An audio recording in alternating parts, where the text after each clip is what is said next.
ભારતમાં ઘણા રાજકીય નેતાઓએ હવાઈ દુર્ઘટનામાં પોતાના જીવ ગુમાવ્યા છે. વર્ષ 1980માં કોંગ્રેસના નેતા અને પૂર્વ પ્રધાનમંત્રી ઇન્દિરા ગાંધીના પુત્ર સંજય ગાંધીએ પ્લેન ક્રેશમાં પોતાનો જીવ ગુમાવ્યો હતો.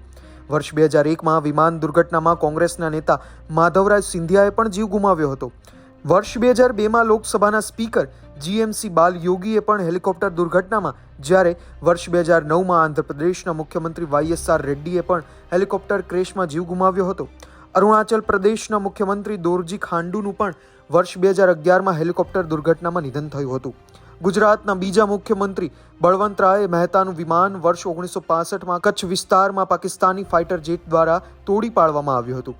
આ દુર્ઘટનામાં સવાર તમામ લોકોનું નિધન થયું.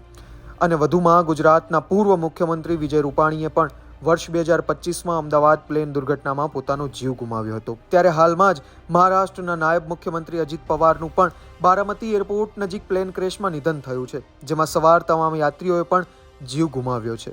આ હતા ભારતના એવા નેતાઓ કે જેમણે સમયાંતરે હવાઈ દુર્ઘટનાઓમાં પોતાના જીવ ગુમાવ્યા છે.